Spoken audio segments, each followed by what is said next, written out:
Well, it's finally happening. Part 2, baby! As I mentioned in the previous episode, I have made some decent progress on this cab already. As you can see, I've moved it into its own spot. I've installed some nice new buttons on here, installed a new PC, and have even finished an entire pad. Before, after. So today we're going to be tearing the pads apart, giving them a deep clean, replacing all the sensors, and doing some awesome mods along the way. Let's get into it. These pads are notoriously tricky to get into. You have to remove a heap of screws to even service a single panel. Thankfully this pad was already missing most of its screws, however there were some rather tricky ones holding the rear pieces of sheet metal on. Whew, this thing is filthy!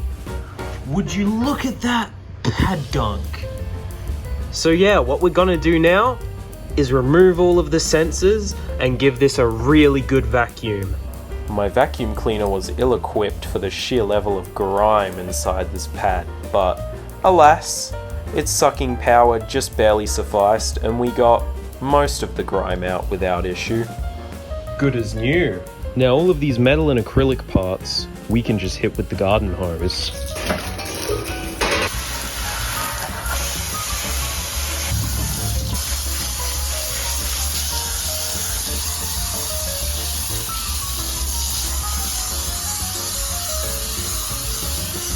And now we just leave that all out to dry. Shouldn't take too long as it's actually 35 degrees today. With the deep clean over with, it's now time to move on to replacing all the sensors. Now you might be asking, how do you replace these glizzy looking sensors? And the answer to that is this.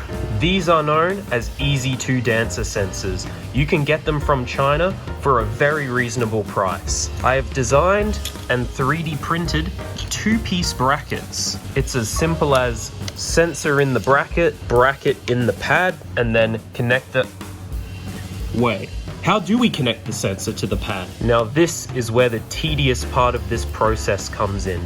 We are going to snip off the old cables from the old sensors and turn them into adapters to plug in the new sensors into the original wiring loom. Let's get into it.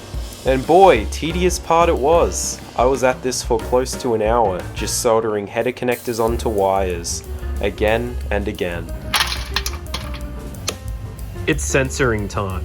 With my 3D printed brackets and adapters all made up, it really was as simple as sensor in the bracket in the pad, and connector into the loom.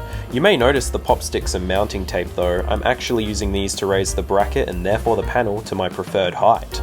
Now there's a few things left to do before I put it back together, and that is make sure all of these little fasteners are in properly. They tend to get loose and cause all sorts of problems. And finally, we need to remove all of these foam bits because it reduces the travel of the panel. I feel like the pad feels better that way, so let's do it. You know how the pad was missing screws? Yeah, all of those threads that hadn't been used in who knows how many years gave me a heck of a time installing all these new screws into the pad. But alas, I managed to get most of the screws in, moving us on to a foam mat? Yes. With this mod, we will be replacing everything that suspends the pad with just a foam mat. It helps dampen vibration, making the pads quieter, and even increases the lifespan of the pads by having the weight on top of them evenly distributed over the entire pad. So yeah, just need to cut that down to size, cut out holes for any bits that poke out of the pad particularly far, and stick it on. Well, job's done. You may be asking, is it any good?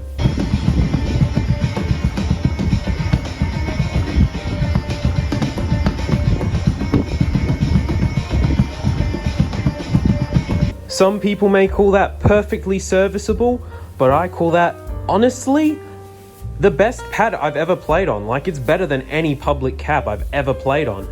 And somehow it's a Raw Thrills cab. But yeah, that's it for today. We've finished a pad, and there's more to come.